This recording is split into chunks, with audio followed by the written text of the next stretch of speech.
시청자 여러분 그리고 장병 여러분 안녕하십니까? 국방뉴스를 전해드립니다. 현재 시간이 자정을 지났는데요. 어제 오후 3시 30분에 시작한 남북 고위급 2차 접촉이 지금까지 진행 중입니다. 1차 접촉에 이어 이번 2차 접촉도 8시간이 넘는 마라톤 협상이 계속되고 있습니다. 협상 시간이 길어지는 점으로 미뤄볼 때 남북 간 팽팽한 줄다리기가 벌어지고 있는 것으로 보입니다. 이혁근 기자입니다. 10시간 동안 진행된 1차 접촉에 이어 2차 접촉도 마라톤 협상이 이어지고 있습니다. 남북 모두 자정을 넘어 8시간 반이 넘도록 팽팽한 줄다리기를 하고 있는 것으로 보입니다. 우리 측은 지뢰 도발과 포격 도발을 인정하고 책임자를 문책하는 등 공개적인 사과를 요구하고 있습니다. 반면 북측은 지뢰 도발은 물론 포격 도발 모두 남측이 조작한 것이라며 대북 확성기 방송을 중단하라고 하고 있어 협상이 쉽게 이뤄지지 못하고 있는 것으로 보입니다. 남북 모두 최고위급 인사가 협상 테이블에 앉은 만큼 지뢰 도발과 포격 도발, 대북 확성기 방송 같은 군사적 문제뿐만 아니라 이산가족 상봉과 오이사 조치 해제 등 고위급 인사가 나눌 수 있는 다양한 대화가 진행되고 있는 것으로 알려졌습니다. 하지만 주요 쟁점에서 입장차를 드러내며 정회하는 일이 반복돼 진통을 겪고 있는 것으로 전해졌습니다. 2차 접촉은 남북 모두 내부 조율을 거친 뒤 이뤄졌습니다. 11시간가량 입장을 정리한 후 다시 만난 만큼 군사적 긴장과 극적 화해 중 결과가 어느 쪽으로 모아질지 오늘 새벽이 최대 분수령이 될 전망입니다. 국방뉴스 이혁근입니다. 지난 20일부터 한반도는 그야말로 일촉즉발로 치달았습니다. 포격 도발에서 남북 고위급 접촉까지 그 긴박했던 순간을 원동환 중사가 되짚어봤습니다. 지난 20일 오후 3시 53분과 4시 12분 경기도 연천 군사분계선 쪽으로 포탄이 날아들었습니다. 우리 군은 포격 원점에 대한 분석을 통해 북한 소행의 무력 도발로 확인한 뒤 곧바로 대응 사격에 나섰습니다. 북한군은 남북 간 포격전 직후 총참모부 명의로 국방부에 전통문을 보내 22일 오후 5시까지 대북 확성기 시설을 철거할 것을 요구하며 이에 불응할 경우 군사적 행동에 나설 것이라고 위협했습니다. 이에 우리 군은 대북 확성기 방송을 중단할 계획이 없다는 입장을 분명히 하며 맞불 작전에 나섰습니다. 전군 경계태세를 진돗개 하나로 격상하고 만반의 대비태세를 갖췄습니다. 그리고 하루 뒤인 21일 북한은 김정은의 지시로 준전시체제에 돌입하며 군사 충돌의 긴장감을 높였습니다. 박근혜 대통령은 이날 모든 공식 일정을 취소하고 육군 3야전군 사령부를 전격 방문해 북한의 도발을 용납할 수 없다며 강경한 입장을 밝혔습니다.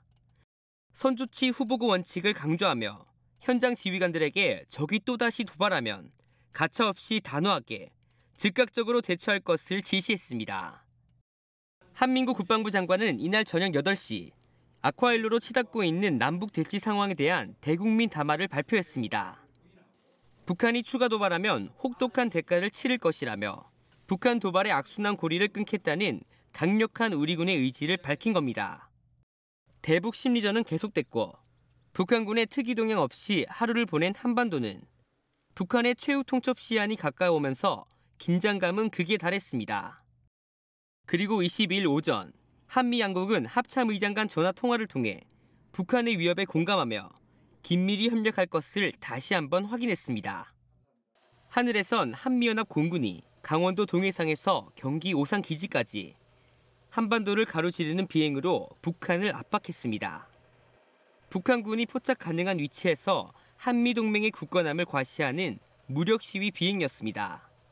이런 가운데 남과 북은 국제사회를 향한 다양한 외교전도 전개했습니다. 최후 통첩 시한이 임박하며 군사적 긴장감이 극에 달할 무렵 청와대는 22일 오후 3시 남북한이 사태 해결을 위해 대화의 장에 나서기로 했다고 발표했습니다.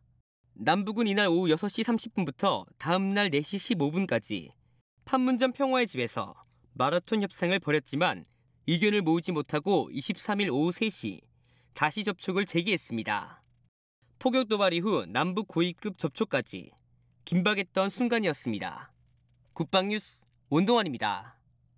네, 이번 남북 고위급 접촉의 북측 수석 대표인 황병서 총정치국장은 북한 권력 서열 2위이자 군부 1인자인 인물입니다.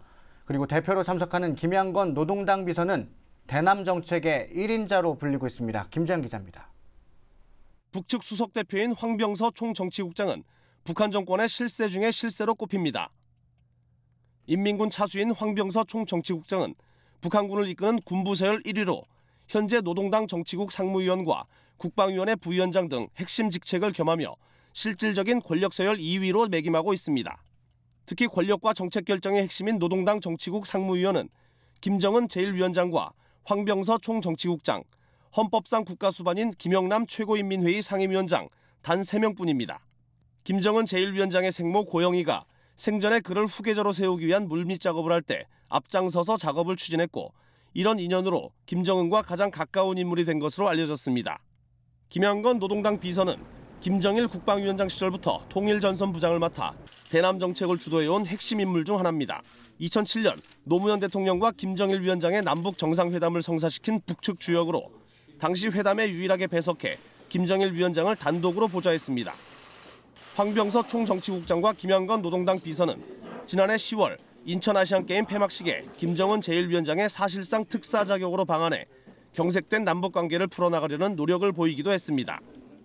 당시 황병서 총정치국장은 김정은의 메시지를 전달하며 이번에 좁은 오솔길을 냈는데 앞으로는 대통로를 열어가자는 뜻을 전달해 주목받기도 했습니다.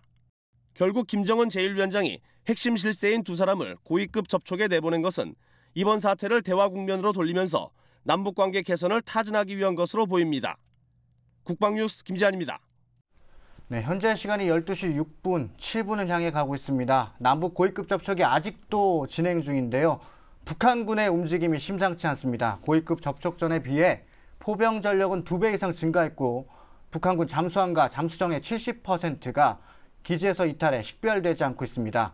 이와 관련된 소식 오상현 기자가 준비했습니다. 전선 지역의 북한군 포병이 남북 고위급 접촉 전에 비해 2배 정도 증가했다고 군 관계자가 밝혔습니다. 또 포병 전력은 명령만 내리면 바로 사격할 수 있도록 추진진지에 배치돼 사격 준비를 완료한 상태라고 전했습니다. 뿐만 아니라 여러 가지 탐지 장비로 확인한 결과 북한군의 잠수함과 잠수정의 70%에 해당하는 전력이 기지에서 이탈해 식별되지 않고 있다고 말했습니다. 군은 이 상황을 매우 심각한 상황으로 인식하고 있습니다. 잠수함이 활동하면 선박의 격침은 물론 항만에 기뢰를 설치하고 나가는 등 여러 가지 후방 교란 작전을 펼칠 수 있기 때문입니다. 합동참모본부 관계자는 우리 군도 북한군 잠수함에 대응하는 활동에 전력을 다하고 있다며 한미 연합전력으로 최대한 대응하고 있다고 강조했습니다. 군사 전문가는 이러한 북한의 행동은 고위급 접촉에서 유리한 입장을 차지하기 위한 전략적 행위라며 협상이 결렬되면 추가로 도발하기 위한 사전 준비라고 해석했습니다. 한편 우리 군은 고위급 접촉 일정과는 관계없이 경계태세 1급을 유지한 가운데 어떤 도발에도 바로 대응할 수 있는 준비를 갖춰놓고 있습니다. 또 대북 확성기 방송도 기존에 계획된 대로 지속적으로 진행하고 있습니다. 국방부 관계자는 오늘부터 다시 시작하는 을지 프리덤 가디언 연습 2부 한미 연합 군사 연습도 계획대로 진행하고 다른 훈련과 일정도 모두 계획대로 차질 없이 진행할 방침이라고 밝혔습니다. 국방뉴스 오상현입니다. 북한은 남북 고위급 접촉이 진행되는 동안 많은 젊은 청년들이 입대와 복대를 위한 탄원을 하고 있다며 주민들을 선동하기에 열을 올리고 있습니다. 대화를 하자고 해놓고 안에서는 전쟁 분위기를 띄우는 이중적인 태도를 그대로 엿볼 수 있습니다. 양희룡 기자의 보도입니다. 북한의 젊은 청년들이 대규모 거리 행진을 펼칩니다. 광장에선 군중 지폐를 갖고 참가자들이 줄을 서서 서명을 합니다. 북한 관영 조선중앙TV는 23일 김정은이 준 전시체제를 지시한 뒤 하루 동안 100만 명의 청년들이 입대 탄원서에 서명했다고 밝혔습니다. 조선노동당 중앙군사위원회 비상확대회의 소식과 조선인민군 최고사령부 긴급보도가 전해진 후 하루 동안에 전국적으로 100여만 명의 청년들이 인민군대에 입대, 복대할 것을 열렬히 탄원했습니다. 전쟁 분위기를 띄우기 위한 선동은 참가자 인터뷰에서도 드러납니다. 남북 고위급 접촉 소식을 신속하게 전하면서 대한민국이라 칭했던 호칭은 하루 사이에 집회 참석자의 입을 빌어 다시 남조선 괴뢰로 변했습니다. 얼마나 적통일을 서원히 했습니까? 적통일 대전을 눈앞에 앞둔 이 시각, 우리 청년들은 이 땅에서 미지한 남조선 괴뢰 깡패들을 씨도 없이 쓸어. 밖으로는 대화를 제의해놓고 안에서는 전쟁 분위기를 고조시키며 주민들을 선동하고 있는 북한의 이중적 태도가 또 한 번 드러나고 있습니다. 국방뉴스 양희룡입니다. 남북 고위급 접촉이 이틀간 진행되고 있습니다. 시민들은 이번 상황에 대해 어떻게 생각하고 있을까요? 정부와 군에는 원칙과 단호함을 개개인에게는 성숙한 시민의식을 갖출 것을 바랐습니다. 윤현수 기자입니다. 남북 고위급 접촉 결과가 어떻게 나오든 일희일비할 필요 없다. 북한이 도발이란 모험을 생각하지 못하도록 하나로 뭉쳐야 한다. 이틀 동안 이어지고 있는 남북 최고위급 접촉에 시민들은 동의 없이 차분한 반응입니다. 언제 어디서 무슨 일을 자행할지 모른다고 우려하면서도 성숙한 시민의식이 돋보입니다. 어떤 게 서로 북에서는 너무 어거지 쓰지 않고 자기네들이 잘못했다는 걸 실토하면은 한국에서도 그것을 좋게 받아들여서 좋은 쪽으로 나가지 않을까 그런 생각을 가지고 있어요. 시민들은 원칙과 단호함으로 실타래를 풀어주길 바랐습니다. 강력한 한미동맹으로 도발에 철저히 대비하고 군사적 도발을 자행하면 단호하게 응징해 줄 것을 주문했습니다. 북한은 자신들이 직면한 환경이 예전 같지 않음을 깨달아야 한다고 강조했습니다. 사과나 내지는 자기들의 잘못을 인정을 하고 그에 대한 상응된 저희들도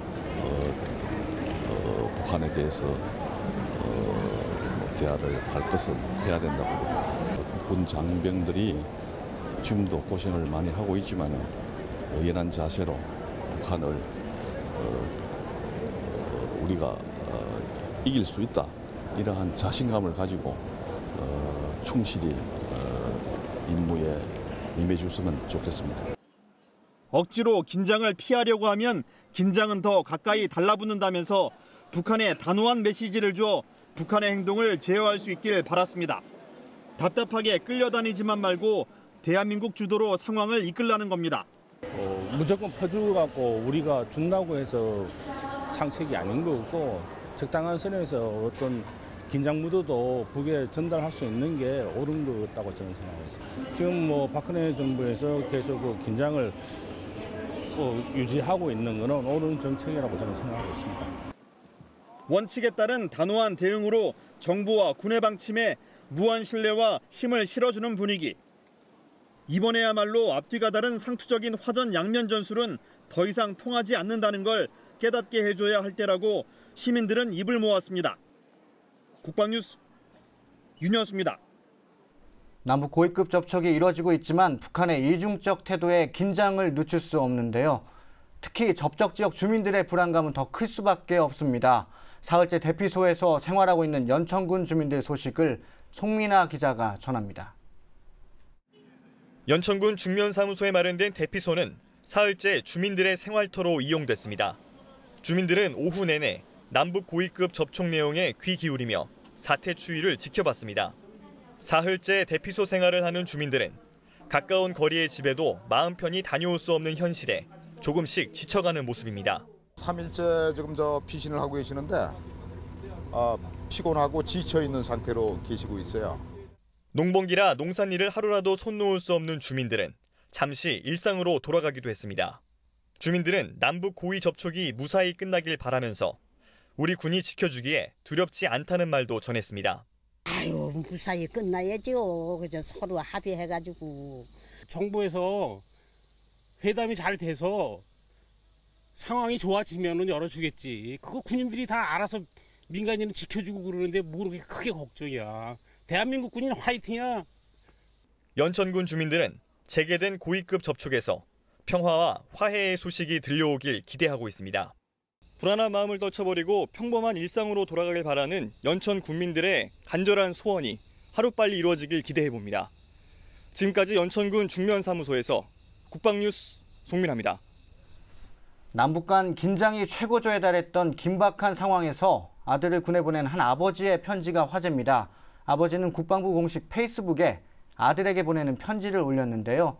아들을 걱정하면서도 자랑스러워하는 아버지의 마음이 감동을 전했습니다. 심혜슬 하사가 전해드립니다. 아들을 군대에 보낸 한 아버지가 22일 국방부 공식 페이스북 최근 북도발 관련 국민께 드리는 말씀에 댓글을 통해 아들에게 장문의 편지를 보냈습니다. 아버지는 어젯밤에 걱정도 앞섰지만 내 아들이 전방에서 나라를 지키고 있다는 사실에 뿌듯하다고 밝혔습니다. 또 절대 겁먹지 말라며 아들을 위로하기도 했습니다. 그는 너희가 지켜주지 못하면 이 나라는 누구를 의지하겠느냐고 말하면서 이 난국의 시간 속에 내 아들이 그곳에 있음이 자랑스럽다고 전했습니다. 이어 엄마는 아직도 기도를 드리고 있단다. 오늘 이 아버지는 내 아들의 견장이 정말 자랑스럽다며 글을 마무리했습니다. 아들을 생각하는 부모의 마음이 짙게 배어있는 아버지의 편지에는 군인 가족들을 위로하는 댓글이 줄줄이 달렸습니다. 페이스북을 비롯한 SNS상에는 남과 북이 군사적 긴장감을 더해가는 가운데 우리 군 장병들을 응원하는 글들이 시시각각 올라왔습니다. 위기의 순간에서 결연한 의지로 군사적 대응에 나섰던 대한민국 국군의 신뢰는 더욱 높아졌습니다. 국방뉴스 심예슬입니다. 북한의 포격 도발 이후 최악의 안보 상황에서 현재 2차 접촉이 진행되고 있는데요. 우리 군은 어떠한 상황에서도 한반도의 평화와 안녕을 지키기 위해서 최선을 다할 것입니다. 남북 고위급 2차 접촉 관련 소식은 다음 뉴스 시간에 전해드리겠습니다. 국방뉴스를 마칩니다. 시청해주신 여러분 고맙습니다.